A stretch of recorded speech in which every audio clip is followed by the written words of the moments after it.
Hi, welcome to show number 15. No intro. I don't know how to deal with that. I'm so used to having a introduction of some kind. You know what would be cool is that sometime we got like a jingle for the show, that would sing like, The Last Angry DJ. And by the way, speaking of which, I have talked to John Wolfert, who owns Jam Creative Productions, which is the top jingle company in the world. And he's going to come on the show.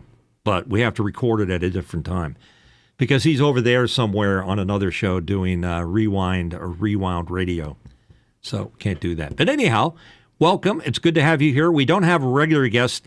This is a show we call solo because it's just us as the regular guest. And Alexander and I are just going to talk extemporaneously, which is a word I've been itching to use for a while, about all kinds of things. Speaking of which, here is Alexander. Good to be here, Mitch. This is the show, The Last Angry DJ. This is the show where we talk about the broadcast industry, but not just the broadcast industry. I mean, we like to interview luminaries in the broadcast world, on-air personalities, engineers, entrepreneurs. We've had a variety of different people on the show. We also talk about technology as well, so we'll pepper some of that in as future episodes go on. We're going to be talking a little bit about that today. If you'd like to join the community here, the best way to do that is to scan the QR code over my left shoulder. That will let you into our Discord server where we can continue the conversation after this show ends as well. And you can hit us up on social media if you so choose to do that. And back to Mitch. By the way, the QR code didn't come up, just so you know. It's up. Didn't see it. There it is. It just came out. It was delayed. And you say over my left shoulder, it's like I have to think about that every time you do that. Let's see, it's on the right, but it's over his left. His left. So it's like a double reverse negative. It messes with my head. I'm just telling you. And when you also say pepper these things, then it sounds like it's a cooking show. So maybe it is.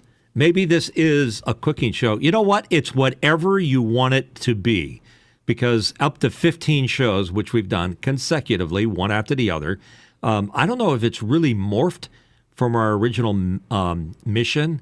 How do you feel? Do you think that we've changed our status, or do we staying true to I think we're staying true to the vision. Subject? No, I think we're staying true to the vision of the show. I mean, we want to talk about the broadcast industry. I think it's really fun to hear stories from people that have been in the business on the front lines, everything from on-air people that have, such as yourself, Mitch, because you've done that for a long time, to talk about all the fun stories of, what went wrong in the booth and what you learned over the years, and just getting insight from that end. I think it's really cool because when I grew up listening to my heroes on the radio here, I only heard one side of it, right? I was at the receiving end of some very entertaining personalities, and it's really cool to see what it's like, because you realize when you talk to these people that stuff goes wrong sometimes. You got technology that fails you sometimes, or you have a bad guest and you're struggling to interview them on the air, and sometimes talking about how the sausages gets made and all the negative things that come along with working in this industry, like turnover and getting used to being fired and moving from station to station and sometimes from town to town. I mean, and you got to travel large distances, and it's just sometimes that's what it's about sometimes, right? So all the time, it's a very transient business. Yeah, exactly. You're moving around a lot. You better have like a car that can get away fast, so you can jump out of an apartment contract. I can't tell you how many apartment contracts I've stiffed over the years, because I can't stay for a year after I've been hired. So I have like a small car, very inflatable furniture that I just stuff in my car, and I say, see ya, so long. In fact, one year when I left the radio station in San Antonio, I had a small 914 Porsche. It's really a Volkswagen. I put it in the back of the moving truck and ran to the airport, got on the plane. So I was gone. The only thing that was left in that apartment was about 10 cases of Pearl beer, which is like donkey piss. Oh, my God. Pearl beer I've never in Texas. heard of that. If you live in Texas, you know what Pearl beer is. From the Pearl Beer Brewery in San Antonio. Let me tell you, I think I've told this story, so I'll tell it again just because it was funny. I was doing a promo for recycling cans or whatever, and we were at the Pearl Brewing Factory. They had something like a garden factory facility, and I was saying, "This is the best damn beer you ever have." And the owner of the brewing company came over and said, "I heard you say that, son. I'm so glad to hear that. Where do you live?" "I live up in Turtle Creek." "Okay, great." A week later, I hear this rumbling outside my door, and there's a big Pearl beer 18-wheeler. And the guy comes up and says, "Where do you want it?" I said, "Want what?" He said, "He's got cases and cases of Pearl beer, the worst beer on the planet. It's like skunk weed, Pearl beer." And I just filled an entire closet. And I think to this day, some 50 years later, that beer is still in that closet in Turtle Creek. Sorry about that if you're up in Turtle Creek in San Antonio, up off of I-10. So anyhow. Yeah, you were saying... You didn't drink it. You didn't give it away. You just let it languish. I was too young. I was 17. Oh, God. I couldn't drink that beer. Of course, it's Texas. You can drink whatever you want. But I'd much rather drink what is it? No, Lone Star was the beer to drink up in Texas. You ever had a Lone Star long neck? It's in a brown bottle. And a long neck had a longer neck, so you could hold it. It was the whole thing. You had to learn how to hold a beer. But anyhow, that's a whole subject unto itself. And it was the first time I was well away from home. Mitch, I want to. I got to dive into this because I actually need your advice, and this is related to everyone knows when you're on the radio, when you're in front of a camera, when you're in front of a microphone, there's a certain level of performance required, and you build skills over time with just putting in your hours and. It's just a craft. You're using your voice. You have to work at it. One of the things that I have had some struggles with is when I am reading, whether it's script, for example, or on the other show that I'm on, if I'm just reading questions, sometimes I find myself you can say reading, office hours. It's all right. Yeah, office hours. But sometimes I find that I'm running out of breath midway through the paragraph. And it depends on how the question is written, but I'm very self-conscious about having people hear the breaths. So I just feel like midway, I feel like how do I get past that? Because I don't want midway to have to go, take a deep breath in the middle of it. So how do I get better at this? All right. Again, iteration. You've said it yourself. But I used to host a reader's workshop on office hours, since we were just mentioning them, and I would teach people on how to do phrasing and enunciation, this and that, and the other thing.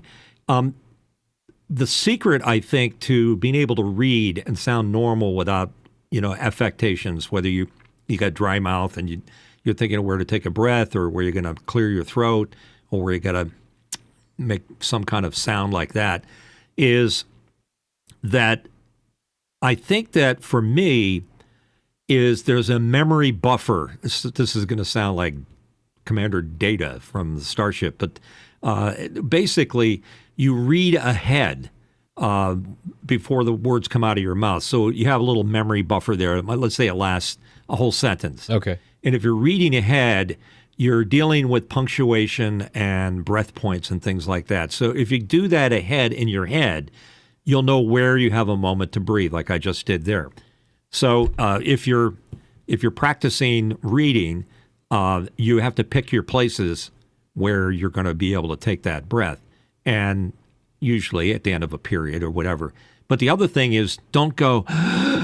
you got to learn how to take short breaths without making it very obvious. Right. So one thing is anticipate it so you can pick the place where you're going to breathe. And the other part is breathe without being heard. It's possible. You can train yourself to take small breaths as opposed to big gulps of air. That's what I'm trying to do, but I feel like maybe I'm overthinking it, but I get so in my head about even the tiniest little breath noise coming through. And I guess it's unrealistic too, because I'm not a machine. I'm human. Like, you have to be able to breathe when you're talking. It's normal, right? But I just feel like, I don't know why I've got this in my head of like not having that being audible. I guess that's kind of ridiculous, right? Well, controlling your breath is certainly important when you're reading, if you're doing it professionally. If you're singing, it's hugely impressive. to learn, how to store the breath. The other thing is that how efficient your breathing is, so that when you do take a breath, you're able to get through a whole sentence and a half. If you do it for radio, the great thing about radio copy is that there's very little punctuation, which means that most sentences are run-on sentences, and you have to sort of pick your spots where you're doing it. The other part is don't think about it. Like, you got me thinking about it, and I'm starting to be self-conscious about taking a little breaths here and there. So, it's just a thing. It's mind over matter. As you do it more and more, you'll become less and less worried about it and more natural. The other thing is nothing more natural than breathing and having a sound. It's just that if it gets to be annoying, or if you got a cold and you got like a, when you take a breath in, it could be really disrupting. Other thing is that people might have mouth smacking sounds, lip smacking. Yeah, I don't have that problem. Sounds like that. Well, some people do. And it can become a problem. A lot of it has to do with, like, if you're getting ready to read copy, don't have a pastry or a donut or eat something that's sticky and gooey, because your mouth is going to be full of gunk, and you're going to have to deal with that. And that's annoying. That's something you could have dealt with. The other thing is, take a sip. For me, I have a little bit of tea. In my case, it's chilled, which is probably not good. It'd be better if it was warm. Very refreshing. But the sound I make when I suck that down, nobody likes to hear that. Right. So, preparing, practicing, avoid the things that tend to make you want to breathe. Don't be out of breath. When you sit down to read something live, center yourself. Go through a little routine. I think you already do it when you exercise your voice. I think it's worse. What do you do to exercise your voice, by the way? What kind of facial? Are you asking me when do I? I'm asking you, what do you do? What's your routine? Okay, well, when I'm about to go on, I'll usually clear my throat. I'll do some vocal warm-ups. Basically, I'll do what's called vocal triads, and I'll go from the lowest note to the absolute highest, and I'll like make one of them. I'll guarantee you. It's embarrassing. I'll pay you $1. Nobody wants to do hear it. that. $1. But I'll go. Hey, I did a live goose sound earlier in the show. The lip thing, and I'll do that. So, but I think it's worse if I try to get through the whole paragraph without breathing. It's actually worse, because by the time I'm done, you can tell I'm out of breath. Right. And I think that's worse. So I think you're right. I just need to take the smaller breaths and just read ahead and just figure out where I'm going to be pausing. No, not smaller breaths. Not smaller more breaths. Efficient breaths. More efficient breaths. Yeah, when you breathe in and fill your lungs up, because the more oxygen you have in there, the less you have to do it. And if you do, like if you're a singer, you have breath control. You know how to slip it in there and be able to get it. How about Mariah Carey when she hits one of those high notes and holds it in an end of a song? That comes with practice and natural talent. That's the diaphragm right there, right? Well, it's breath control, they would call that, if they were teaching you. So same thing with reading copy. I wouldn't worry about it too much. Now that you brought it up, now I'm like, I'm like choking for air. If you do it, eventually it's going to go away. And the other thing is, in a lot of studios, if you read copy, let's say you do a 30-second spot, generally there's like 35 seconds worth of copy there, and you have to blast through it. And you can be really out of breath on your way through it. Sometimes I just don't do the whole 35 seconds continuously. I just stop and then pick it up. And then in post, they just cut that part out, and nobody, knew the difference. But if it's live, it's a little bit different. I'll let you know a little secret that neurotic behavior that I have. I don't like live reads on the air, because I've got it in my head that there's some kind of anxiety associated with that, and somewhere in the middle I'm going to have to stop and breathe, like you just said. Right. And in my early days of radio, it used to scare the shit out of me when I had a live commercial to read 60 seconds long for a big sponsor on the radio. I knew that there literally were millions of people, close to a million people listening to me on the radio. It would really mess with my head. So eventually you get to the point where you just don't care, or there's no consequences to it. But that was one of my little neurotic things. I'm surprised because your nerves are tied directly. Yeah, but how is that? How is that any like? So you were nervous about doing a live read, but you're not nervous about being because it's the same number of people listening. So whether you're reading an ad or whether you're just talking directly to the person on the other end, I don't understand psychologically. Explain to me what the difference is. Psychologically, managing your fears. There's all kinds of justifications for why one thing is not bad than the other. Like if I did a ad lib read, wouldn't bother me in the least bit because an ad lib would say I could quit at any time and there's no pressure on me to follow this script in a certain timing, and expectations were not quite as high. So I could do an ad lib, till the cows came home. On the other hand, if I had to read something live, and let's say I had to do it for a commercial where I had a bunch of people in the room, which happened all the time, and you had to perform, and you were expected to be perfect.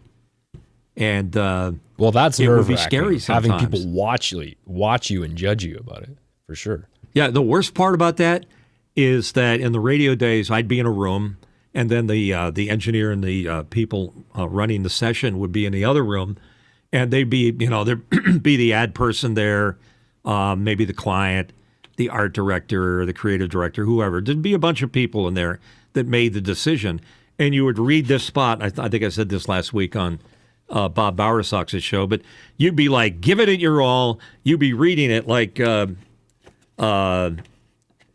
here's some copy. It just happens to be on a piece of paper. Certified financial planning professionals are proud to support Washington Week with the Atlantic. Certified financial planning professionals, and you'd do this thing, and you'd put your best spin on it, and then you'd finish, or they'd say cut, and then you would sit there, and you were not part of the conversation was happening in the other room. So you'd be basically sitting there watching everybody like doing this, or maybe arguing, and they would go back and forth, and maybe this would go up to like 3 or 4 minutes, and you're still waiting to hear if you need to start again because you're all ready to go. And, the engineer would turn down and say, that's okay. It's like they just, made a decision, and you weren't part of that decision-making process. So, yeah, it can mess with your head if you let it. But if you're a professional and you've done it enough times, you kind of get to the point where you just don't care. It's like, I gave it my best, and if that's not good enough, then that's where you're going to go. So to anybody, I'm just saying, anybody that's starting out, if they're forced into a position where they have to read in front of other people, let's say it's one of the number one fears to do public speaking in front of a crowd of people.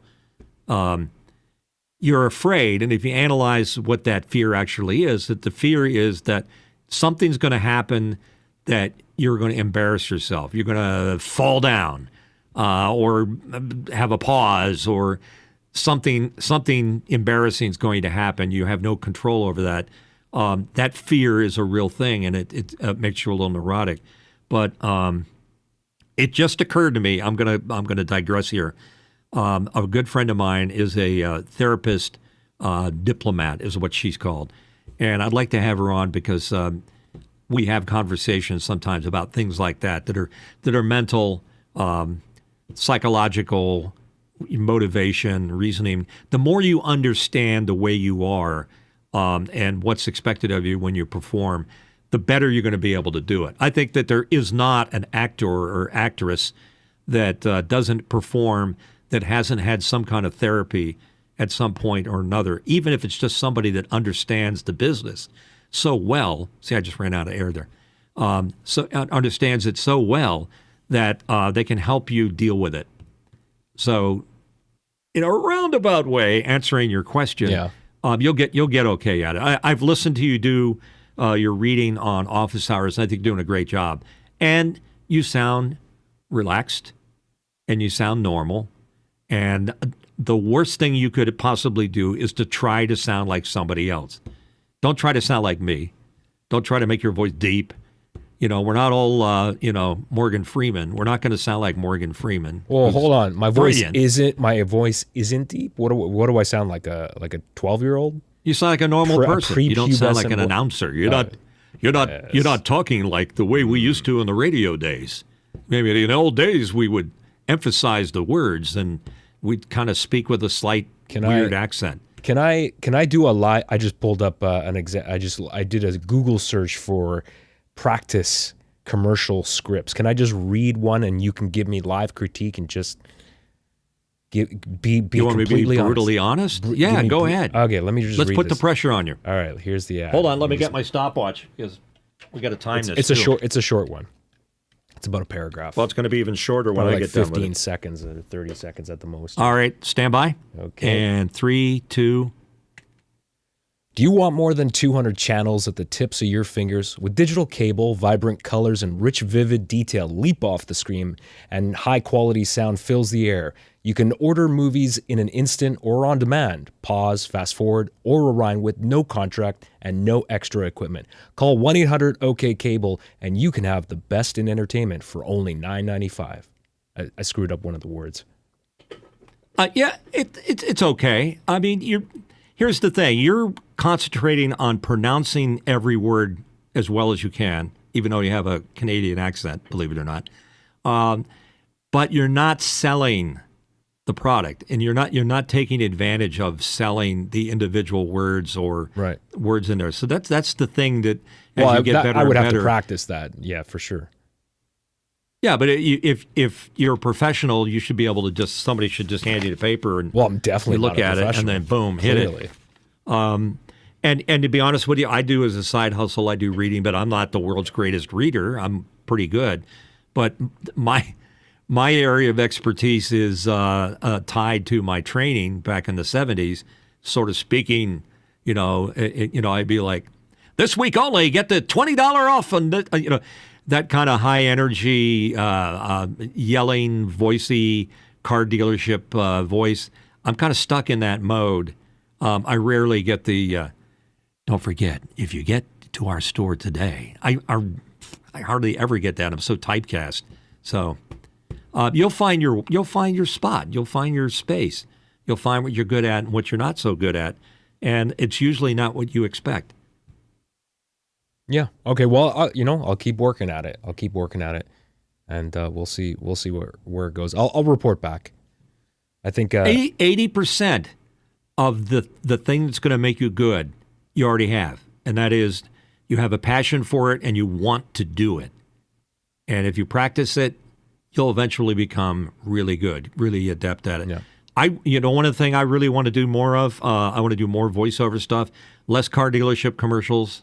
I love them to death, but I'm pushing 70, and when I get done doing a screaming car dealership spot and I stuff the veins back into my neck, I'm saying, eventually I'm going to get too old for doing this. I don't sound 70.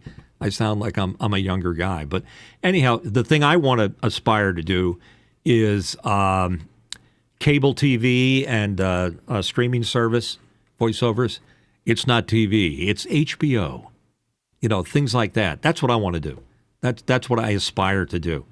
And one of the best at it, his name is Joe Cipriano, and he's an acquaintance, and I would call him a friend. And he works out of his home in California somewhere, and he's the voice of Fox. So tonight at 8, The Simpsons. He's the guy that's doing that. And one part of it is you have to be talented at doing that.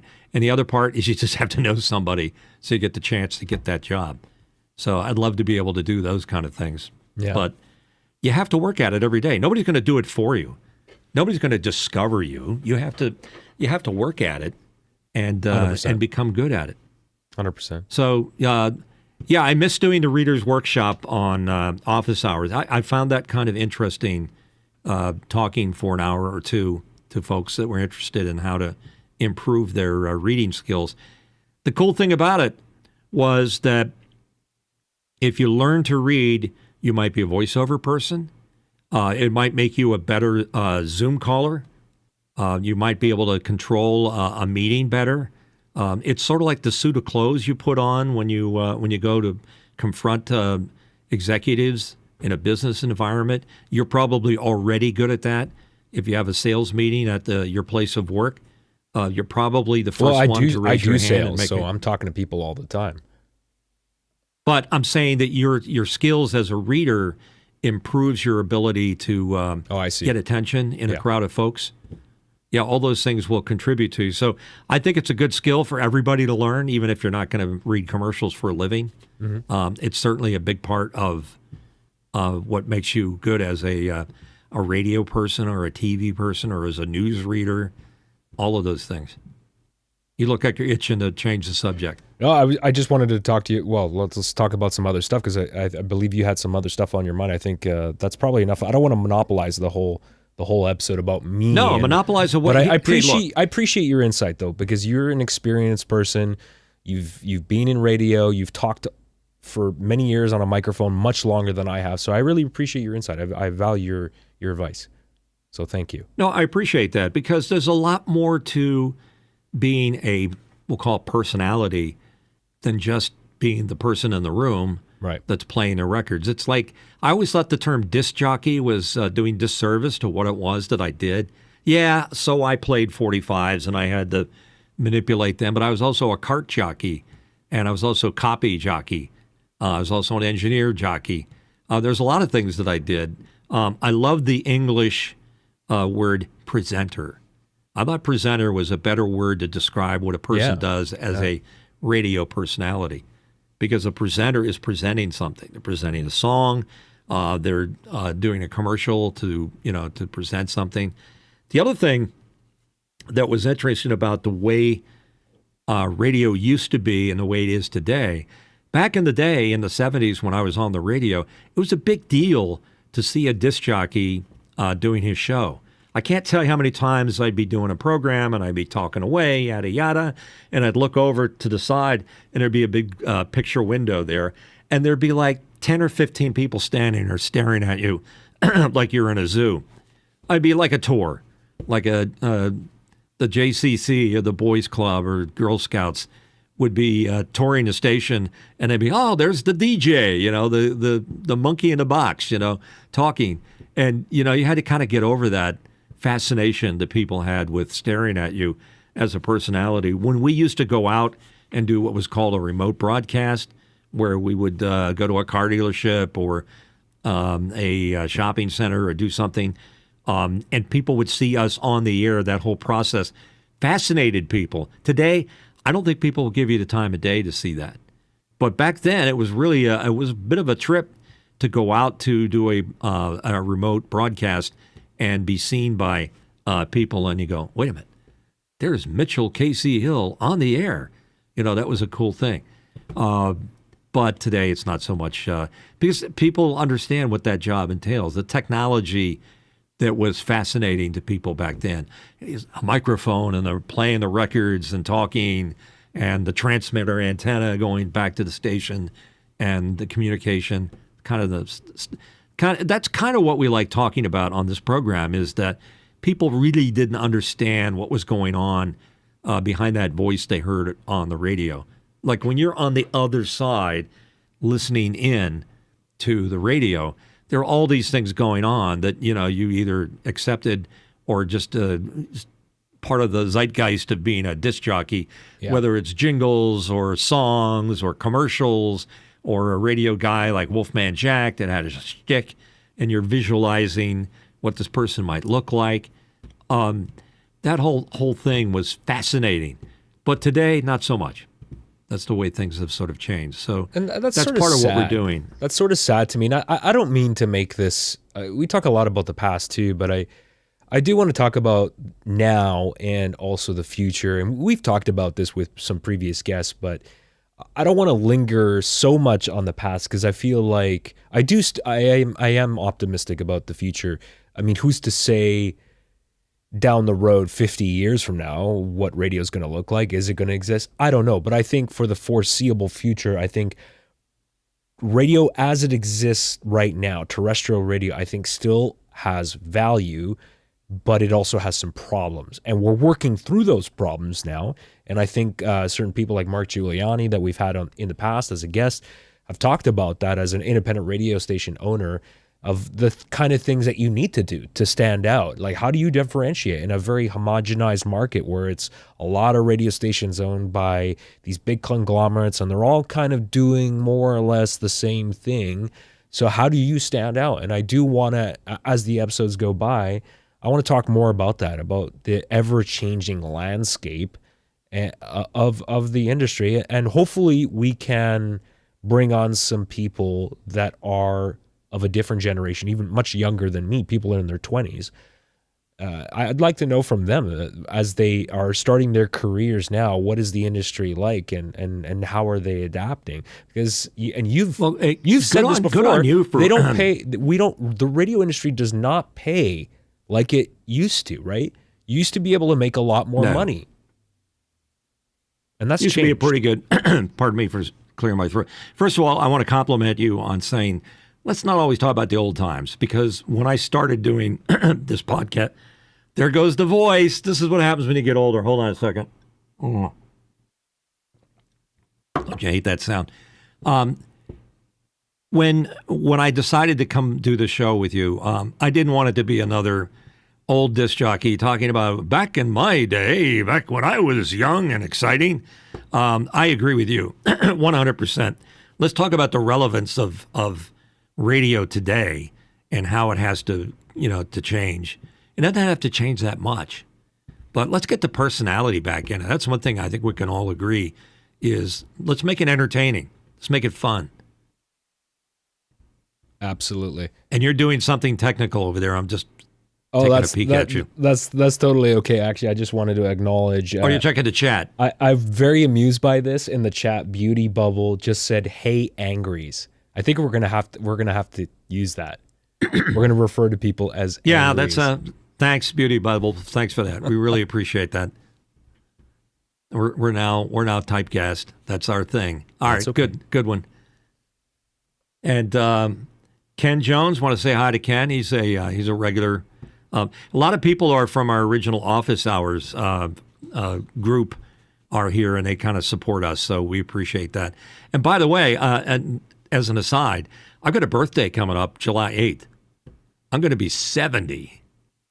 Talk about, hitting one of those signposts. And what are you going to do on your 70th birthday? Do you largely, because I don't know about you, but I tend to ignore birthdays. I don't really celebrate them. I don't really care to acknowledge them. So it's just another number. It doesn't really matter. Why are people so fixated on it? Yeah, 50 is going to be one for you, 60, but 70, that's a big deal because you may not make it through the next week. When you hit 70, you read in the obits, well, somebody died, he was 71. Like, oh, God, that might be me.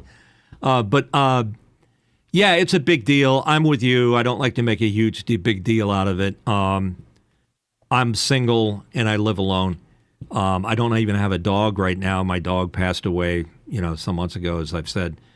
And what I'm trying to do, I think, for my 70th birthday, instead of people sending me gifts or cards or whatever like that, I'm trying to build a GoFundMe to get another dog. So there's my plug.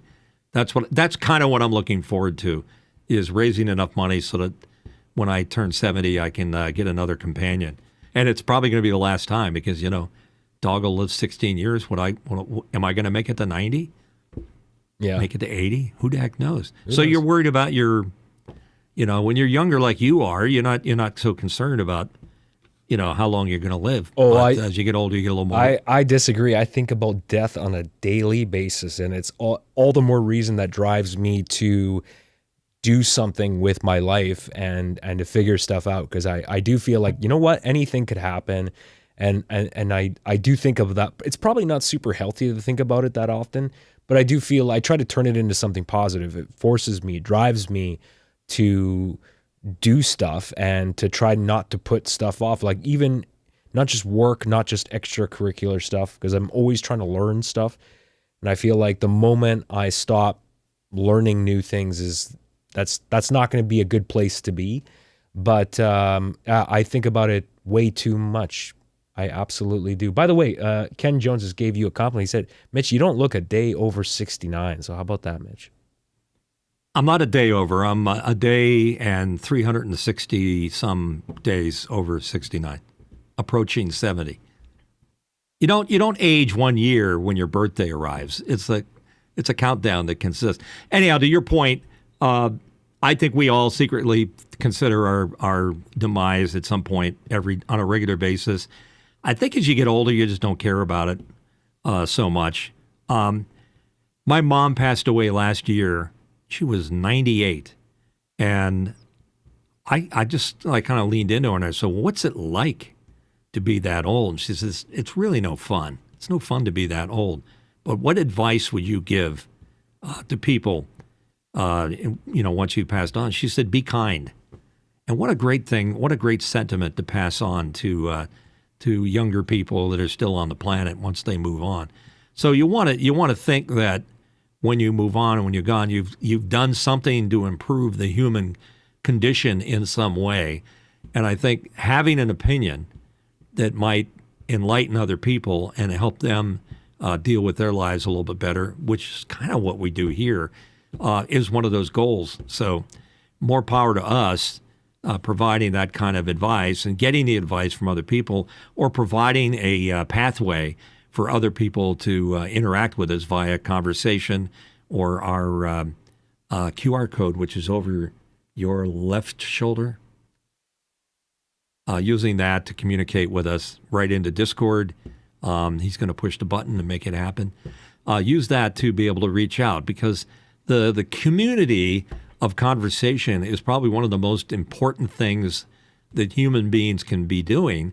And that's part of what radio and TV and media is all about. We're all really communicating. We're talking about things. We're relating to each other. We're sharing and getting that feedback from people that are listening and enjoying or consuming that as entertainment. That pushes us forward. Alexander and I are not doing this to get rich. We're making zero money doing this program. However, on the subject, don't forget to smash the subscribe button, because that makes us feel better about what we're doing. So the more people that hit it. We also have a Patreon now, patreon.com/thelastangry.dj as well. Yeah, do you drink coffee? So we could get like a cup of coffee out of that? I'm not a coffee drinker. I drink sodas. Soda? So... You know that stuff's not good for you, that's right, Mitch? That's another regional... Anyone ever tell you that? They call it pop up in New York. Yeah, soda, pop, Coke, Pepsi. I gave up Coke some years ago. It was the hardest thing I ever did. That corn, that high fructose corn. Oh, it's bad. Very bad for you. Bad. Is that... Does Stay it away. have high fructose corn syrup in there? Absolutely. That's all they use anymore, because that has a higher sugar content than sugar. I mean, the only place you can get like a Coke that's got actual sugar in it is, you ever heard of people buying it from Mexico? They import it. So it doesn't have it has a completely different taste. To me, it tastes cleaner with straight sugar in it. But that high fructose corn syrup, I can't tell you how many people are hooked on it. It was the hardest thing I ever did, to give up that soda with that syrup in it. Very, very hard. And I partied in the 80s, by the way, so that'll give you an idea of the relative choices you have to make. But anyhow, little tidbits of information like that. It's important. High fructose corn syrup, bad, very bad. Bad. Don't do it. Mitch, leave it behind. What's one of the if you can think of one, I'm sure there's more than one, but what's one of the hardest things that you've had to do working in the radio industry, if you can think of one that stands out to you? The opinion you have of yourself is generally not the opinion held by either your listeners or the people that write your checks. So you can do a great show, but it may turn out that you just did a horrible show, according to the person that's responsible for approving your performance. That's a tough reality that you have to deal with. The other thing is that in the radio business, see, I'm giving you two things now. You're only as good as your last ratings that you had or the last show you did. It truly is the lowest rung on the showbiz ladder. There's a very, very few number of people that have the power to demand high salaries and longevity and contracts and things like that. Most of us in radio as talent are interchangeable and disposable. which is a shame. That's just the way it is. And coming to that realization, I worked most of my radio career for about, it would have been almost 20 years to get a job at the top radio station in Philadelphia, which was WFIL. Finally got that job. And when I was laid off for reasons that had nothing to do with my presentation, they were changing format of the station and more hot AC or middle of the road. Right. I was like saying to myself, well, I worked all my career to get here. Where do I go from here? I mean, where I have no real interest in going anywhere else other than the top place that I aspired to work at. And I got out of the radio business for a time because it was an epiphany. It's the realization that you can't keep that job. It's fleeting. And I don't care who you are. I don't care if you're an actor doing a series. Even Han Solo gets killed off at some point. Yeah, and I know format changes are dreaded by on-air people. And although I haven't experienced that, to me, it's analogous to when you work at a job, you work at a big company, for example, when your direct boss that you report to leaves suddenly or is fired or whatever reason, let's say you had a really good relationship with the current management structure. And when that changes, let's say a new company comes in, buys that organization and decides to make radical change, which has happened to me. It's jarring. It's terrible. It's like, to me, it's like having to start over all those great relationships that you built, the great rapport that you built, the great thing that you had going. You had a formula and it was working and the rug was pulled out from you. Is that a fair analogy? Oh, it's certainly fair, and it's the reality. It's in life in general. It's not just in broadcasting, folks. It's like in any job that you have, is that there are decisions made by people that are much higher up in the company that have like a 10,000-foot perspective on their objectives as far as business, whether you're financially viable, and have to make decisions, and some of them aren't going to go your way. So one of the things that I can tell you, and I can tell it because he was on last week, is that when I had to make the decision to close my business, which had its day, it was very successful at one time. I had a studio. Bob Bowersox was the chief engineer and main producer there. And I realized I can't, this business is no longer viable. And I had to close it down. It had nothing to do with Bob's performance or anybody else that worked there, but I just had to do it. I can't afford to keep paying. But yet the epiphany there was that Bob was very upset because he took it personally. And the reality was, this is not personal. It has nothing to do with what you're doing. I'm not firing you because I don't like what you do. I'm doing it because I can't run this business anymore like this. So you have to make decisions. So if you're in a radio station and a radio job and they change the format for whatever reason, or they have to do something to bring somebody in, it's generally not a conspiracy against you. It's a decision that's being made by other people to make decisions. So like Ray Quinn, who we talked to earlier on one of these shows, he wanted to get to a position where he was part of that decision-making process. So he climbed the ladder from being a air talent, the program director, to general manager, right, to a cluster head that made those tough decisions. But they weren't making them on the basis of that puny individual who's the DJ that does 6 to 10 at night.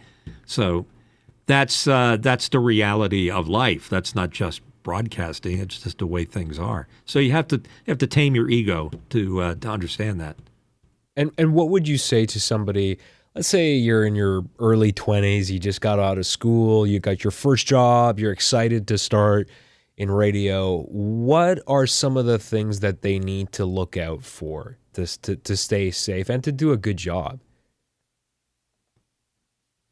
I think that something I didn't do as well, like my regrets, for example, at WFIL was that I just did my 4 and hit the door. That was the general consensus of the other talent that I worked with, that they didn't really wasn't a band of brothers so much. It was like, you do your own thing and You will live or die based on, your success or failure.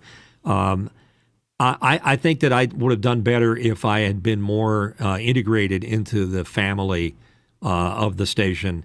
I kind of took that for granted, and I think I wasted that opportunity. If I got more involved with the, for example, Jim O'Brien, rest in peace, had made the transition over to TV. I should have taken advantage of the fact that I knew somebody that was in TV that maybe I should do weekend weather or do other like variety shows to expand my talent using the leverage of being a popular DJ on the big AM radio station. Mm-hmm. Those are probably the regrets that I have, if that's what you're asking for, that I didn't take advantage of those opportunities. And I can look back on them now after a lot of experience, some good, some bad, and say, yeah, you missed that boat, buddy. You really should have engaged that more. I'm not saying that destiny is a tough thing to second guess. You can't always be on target with that.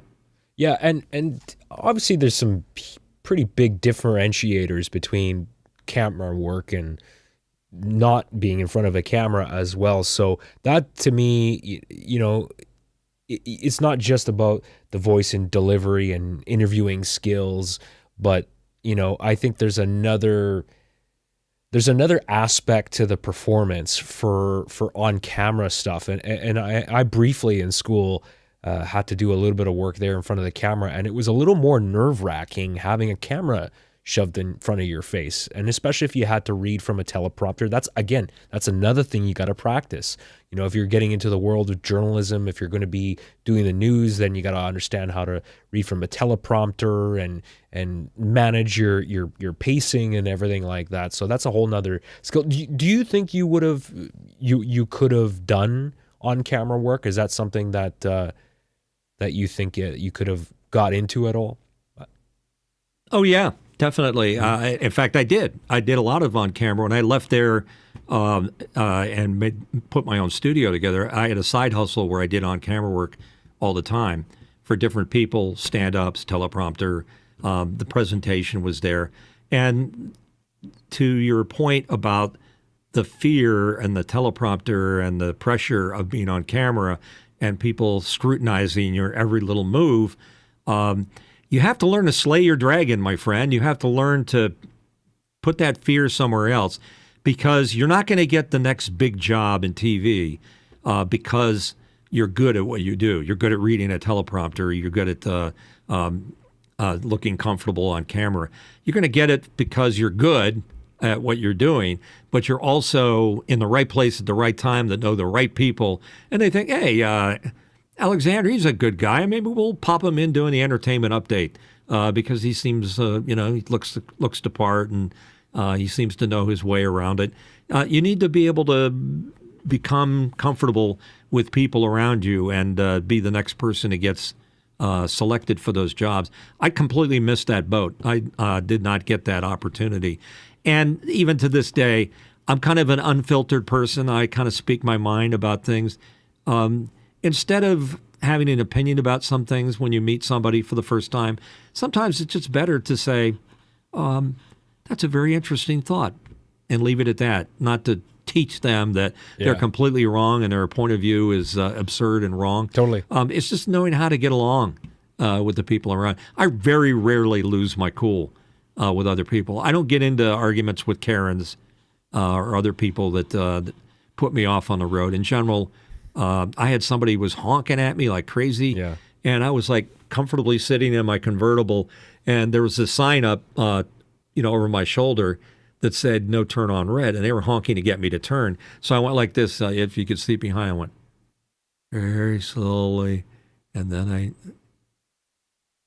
I pointed to the sign.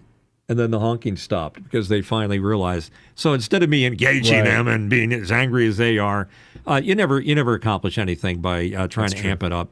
If somebody's yelling at you, just remind them that, are we having a conversation here? Well, absolutely. I think those are... because I'm not going to go to that. I'm not going to go to that.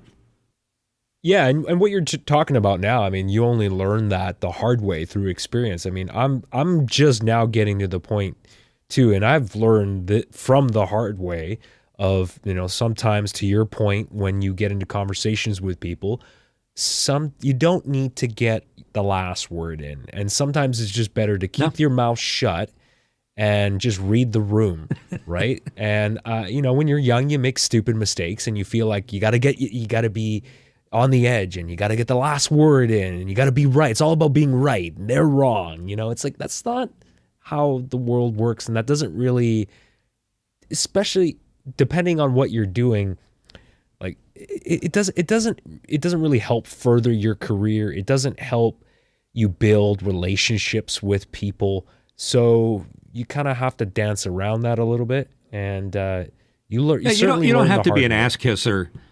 You don't have to be an ass kisser. You can just be a little more careful about how you engage somebody. And if you immediately shut them down as if their point of view doesn't matter at all, without listening to what they have to say, and I have to stop myself all the time to just shut up, listen to what he has to say. So, by the way, you haven't done on camera, but you should do it. If I talk over you or talk over your ideas or your comments, just tell me to shut the fuck up. That would put me. I would probably smile. I wouldn't get into an argument with you. So just tell me. That's where you have to be, because you want people to walk away from you that disagreed with you and say, that Alexander, he may not, he may be stupid, but he's a good egg. I like that guy. And that's going to serve you well in life. On this subject, I have a friend, like I said, I got to have her on because she would probably give advice. We get along well because of the way I'm speaking of these things. And she'll probably watch this show and say, I don't know if I want to get on there after Mitch just said that. Or maybe she does. We'll see. We'd like to get her on. But I mean, we're getting deep here, but it's very, very complex, particularly when you're in some form of show business, whether it's on the radio or on television, how you interact with other people around you. Ultimately, you're not going to be able to get your way until you have some form of power or a power base. Look at Howard Stern. He can pretty much write his own ticket. And he may not have gotten there in the beginning by being a go-along, get-along guy, because apparently he wasn't. If you watched the movie or if you read his book or Private Parts and seen what he's had to say, great movie. He probably was the anti-character in most of those situations. And eventually he got the power, which was the ratings and the listeners, and he could do whatever the heck he wanted, or up to a point. The FCC didn't like some of the things he was doing, but he was an exception. And there are other people that have done that too. Like Don Imus. He was very smart, very great communicator. Larry King. Now these are all radio people that did very well. And way back when, Arthur Godfrey was like Uncle Milty. These are all people that were just, they were like your next door neighbor, best friend, because of their ability to communicate and sound like everyday people.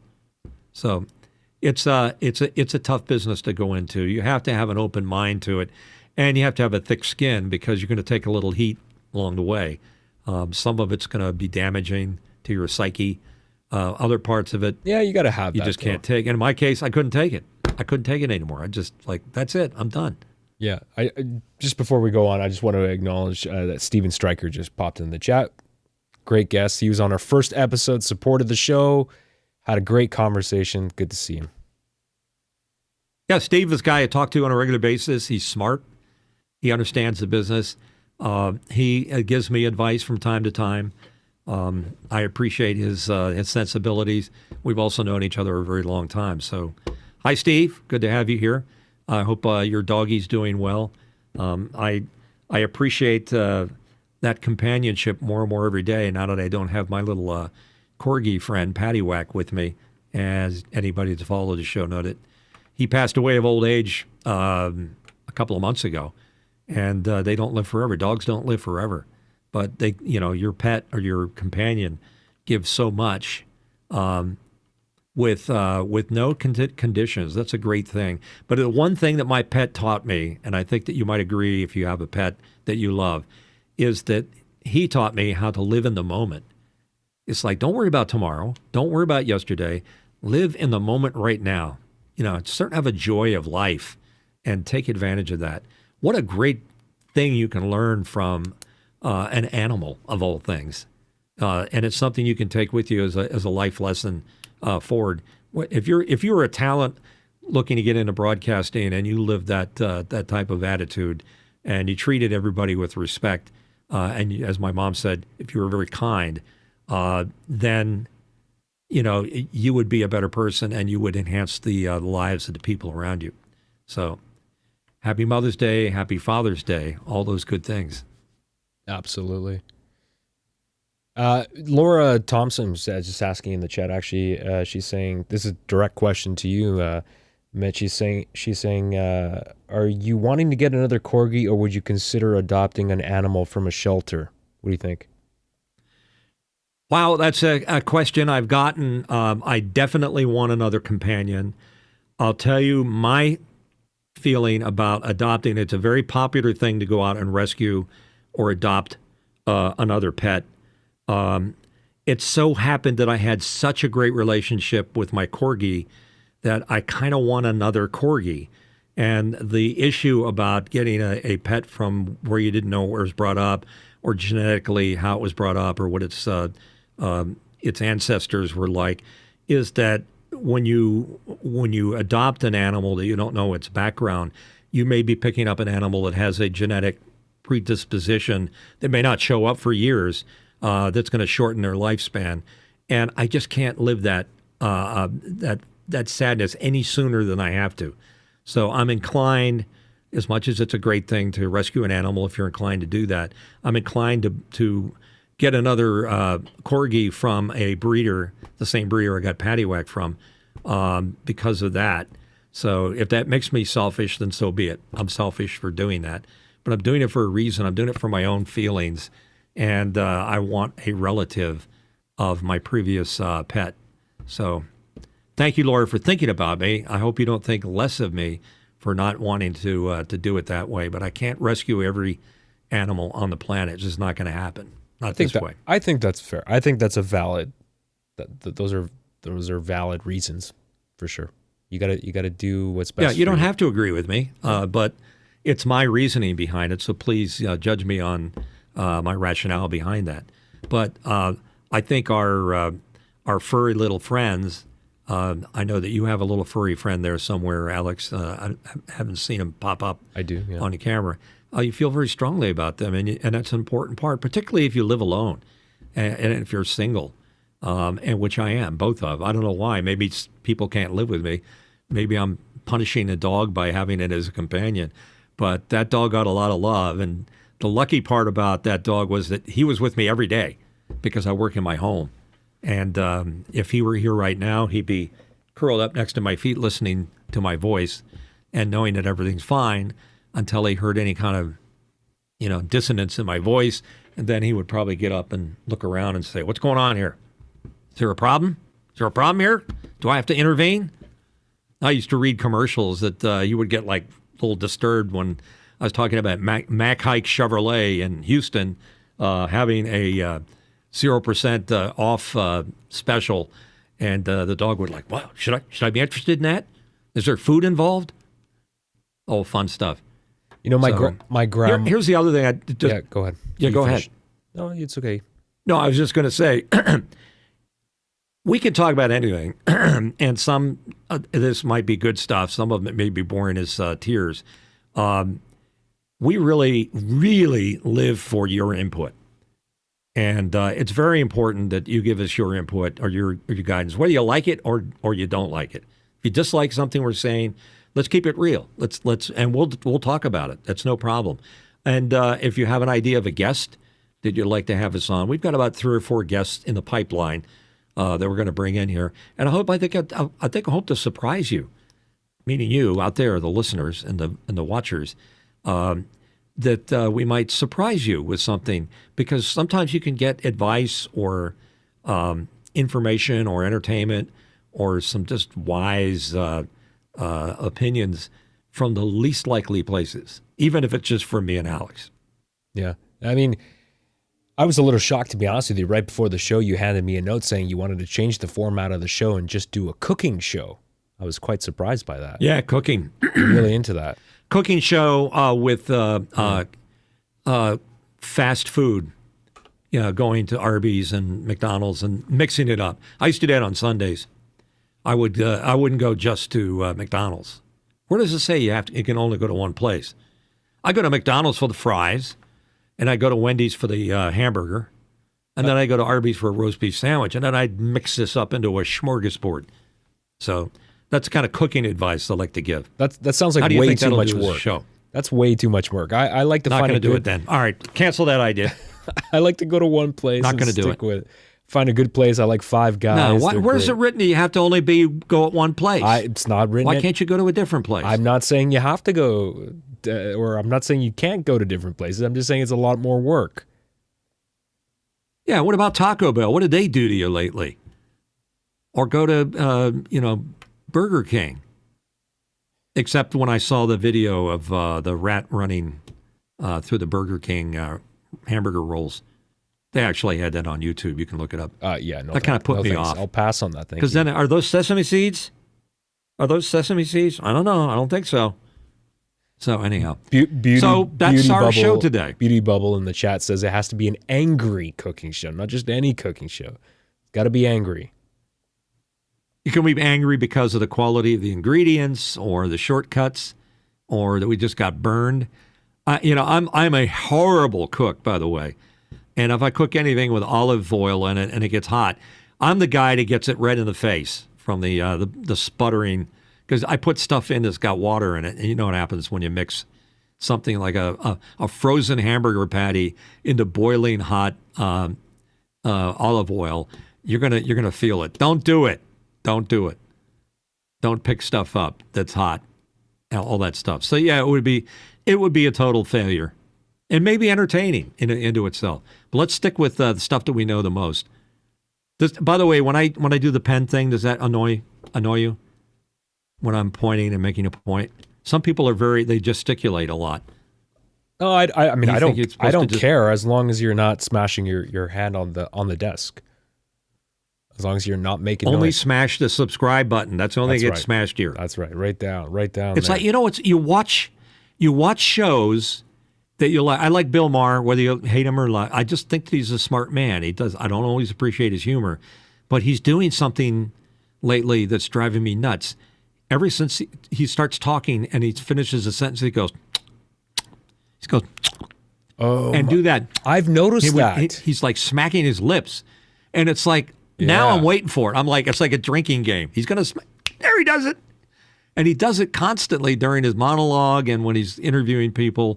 And it's like, yeah, it's here's from his point of view, it's like taking something that he spends an entire week creating as a work of art, a comedy work of art, and turning it into dreck because he's going, or he's pounding on the desk and doing things like that. And that's on everybody, that whether a newscaster or nobody's perfect performer. But I don't think anybody has the balls to tell him, no, Bill, stop smacking your lips. No, not at that caliber. You're probably not going to. He's probably not going to be receiving. He's not going to receive coaching very well, I don't think, because he's gotten to that level. So his response is probably going to be like, "Well, I'm over here on this side, and I'm doing pretty well." So. Yeah, what do I need your advice for, Mitch Hill?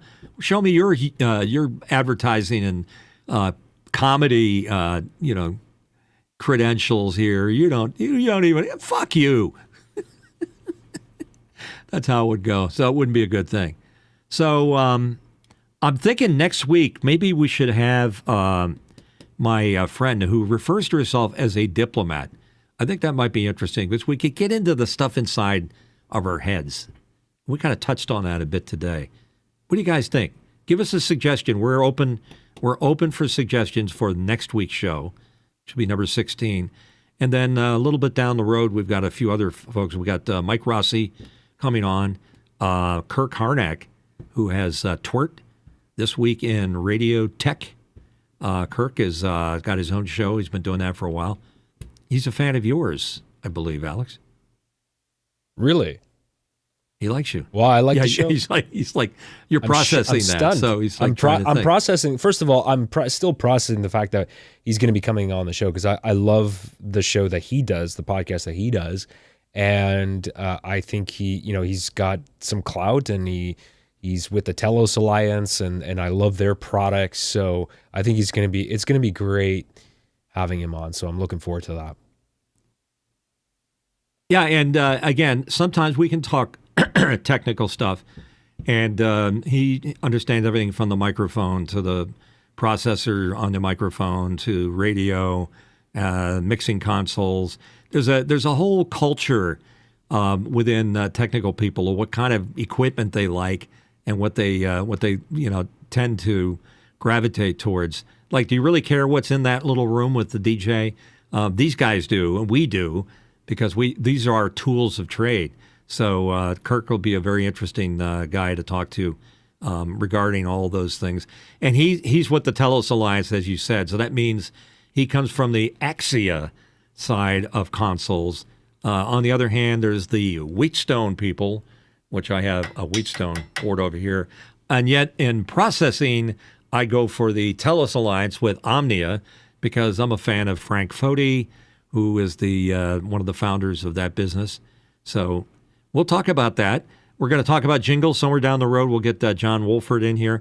But I think getting into our heads might be an interesting thing, and to have a woman who does that professionally would be a very interesting point of view. Also, we've talked about the educational angle, and we'd like to have our good viewer Laura Thompson on and John Idelson, so we can talk about education and people that are visually impaired and how they respond. Radio's always been a friend of visually impaired folks. So lots of subjects. Would love to get it. Anybody giving us a little input here on that? And I just wanted to say, talking too, about that the cooking show. No cooking show. Not going to do it.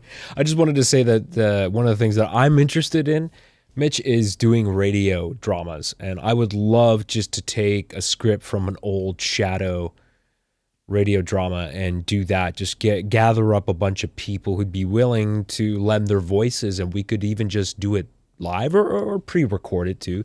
And we could add all sorts of if we pre-record it, actually, we can do all sorts of very interesting sound design, and we could make it something. I think it'd be a lot of fun. Let's do it live. Let's put the pressure on. Let's do a live Zoom cast and do it like a table read. Everybody has a part. Somebody does the sound effects, and if we can do practical sound effects, I think do it the way the old folks did. There was a group growing up that I used to listen to that did that really well. They were called Fire Sign Theater, and if you get a chance, check it on YouTube. Fire Sign Theater. They were brilliant at it. But yeah, the Shadow, all the old radio plays were done that way. So whether it was Car 54 or the Shadow, yeah, I'm into Fibber it. McGee. I guess we can't do Fibber McGee because that would be a cancel culture. I'll set up a soundboard strike. Yeah, do that. Why don't you put it together? I'm up for it. And any suggestions? Anybody that's watching would like to participate as an actor on a table read for a live radio play? Let's get you involved. It'd be fun. So thanks so much for being here again for show number 15. We appreciate your input. Alexander, I like the fact that you and I do our solo or duopoly show or whatever we want to call it every once in a while so we can have these conversations. We can steer them a little easier, and I take it for granted that you understand everything that's in my little head about how to be a voiceover talent or a radio personality or whatever. And I agree with you. Let's not all keep it old-time stuff. Let's try to make it. Let's be the saviors of broadcast. Let's get it back to doing radio plays. This is a bold proclamation. The saviors of radio. Two men. Well, let's offer something else. You've already made one suggestion. Take it back to radio plays. Yeah. Why not? Absolutely. That would be interesting, and that reaches a lot of people in a lot of different ways. So let's do that. So how do folks get in touch with us? Yeah, the best way to do that is to go to our Discord. So I'll put the QR code up again. I believe that is working now. A lot of people have already joined. They are everyone on this chat's probably already in Discord, but that's a great place for us to have a community to continue the conversation. And we can, now that Mitch is into the whole live radio drama read, we can start to work on that idea and develop that into something and figure out who is going to be able to lend their voice to the show. So I think that would be great.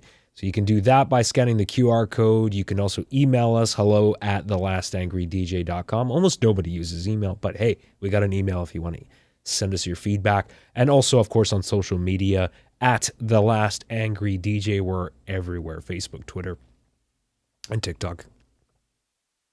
Wouldn't it be cool to have celebrity guests on the live radio thing? Bring them on, but don't tell who it is, and then you have to figure out who the person is that came in as the talent. I want to do Orson Welles if there's anything for any parts for him. Always wanted to be, but I want to be the angry Orson Welles. That's talking about the fish sticks commercial. Again, another thing you can search on YouTube: angry Orson Welles doing a fish sticks commercial. It's pretty funny. Well, that wraps it up again. We appreciate it. Alexander, it's greatly appreciated you're here. You do all the technical stuff. You're the producer. Yeah, I've lost my voice too somewhere along the line here. I just got a note from Alexander said that his voice has gone hither somewhere. I hope it's not too much pressure. But I'm usually good for about an hour, and then it's time. So thanks again for watching. Thanks again for participating. Again, please show us your love by commenting or hitting that subscribe button, and we'll see you again next week. Cheers.